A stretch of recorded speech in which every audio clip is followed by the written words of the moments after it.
কি ভয়ানক অবস্থা শামশেরগঞ্জে, সেখানেও হিংসার আগুনে জ্বলছে গোটা জায়গা, পোড়ানো হচ্ছে দোকান বাড়ি, রক্ষা পাচ্ছে না সরকারি সম্পত্তি পর্যন্ত। রানীপুরে সেখানে পুড়িয়ে দেওয়া হয়েছে বিএলএল আর ওর গাড়ি, এবং কার্যত সেই গাড়িটি পরিণত হয়েছে ধ্বংসস্তূপে। এই মুহূর্তে আমি কোথায় দাঁড়িয়ে আছি? সিরিয়া? না না না, একেবারেই ভুল করবেন না। এই মুহূর্তে আমি দাঁড়িয়ে রয়েছি পশ্চিমবঙ্গের মুর্শিদাবাদের শামশেরগঞ্জের রানীপুরে, এবং এই গাড়িটা, এই একটা গাড়ি বিএলআরওর গাড়ি ছিল, সেই গাড়িটা পুড়িয়ে ফেলা হয়েছে। গোটা গাড়িটিতে আগুন ধরিয়ে দেওয়া হয়েছে। দেখুন কিভাবে আগুন ধরে দিয়েছে গোটা গাড়ির একটা সিট বাকি নেই, প্রত্যেকটা সিট পুড়ে গিয়েছে। গোটা গাড়িটা একেবারে পুড়ে ছারখার হয়ে গিয়েছে।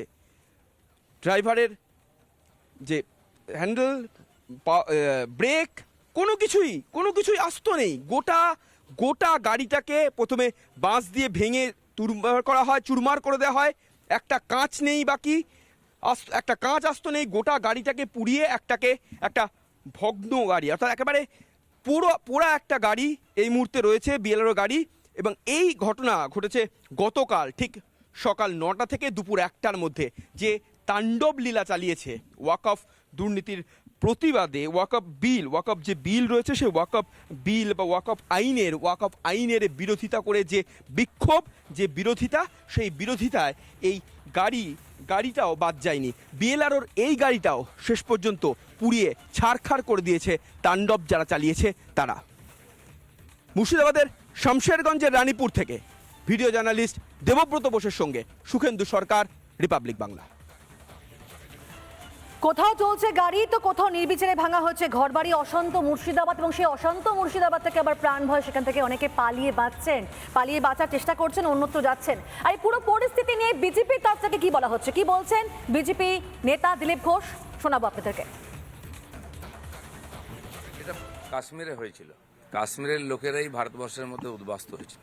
আমরা সারা দুনিয়া থেকে লড়াই, যুদ্ধ হোক, যাই হোক, দেশ ছেড়ে লোকে অন্য দেশে যায়। আজকে প্যালেস্টাইনে হচ্ছে, সিরিয়াতে হচ্ছে, কাশ্মীর এক সময় ছিল। আজ কাশ্মীরের লোক কাশ্মীর ছেড়ে কোথাও যাচ্ছে না, ফিরছে।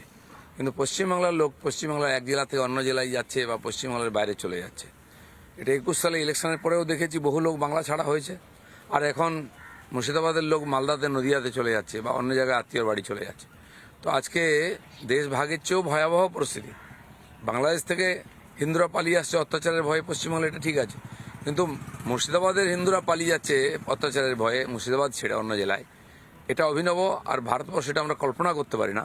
তার মানে কি ভারতবর্ষের সব জায়গায় সংবিধান লাগু নেই, সুপ্রিম কোর্ট চলে না, সেন্ট্রাল গভর্নমেন্টের কি ওখানে হাত নেই? এখানে এমন একটা সরকার হয়েছে, দেশদ্রোহী সরকার, যে দেশের আইন কানুনই মানে না, দেশের নাগরিকরা যেখানে সেফ নেই। নানা ধরনের কন্টেন্ট দেখার জন্য লাইক করুন, শেয়ার করুন আমাদের ফেসবুক পেজ, সাবস্ক্রাইব করুন আমাদের ইউটিউব চ্যানেল। পাশাপাশি অন্যান্য ব্রেকিং নিউজের জন্য অবশ্যই চোখ রাখুন রিপাবলিক বাংলায়।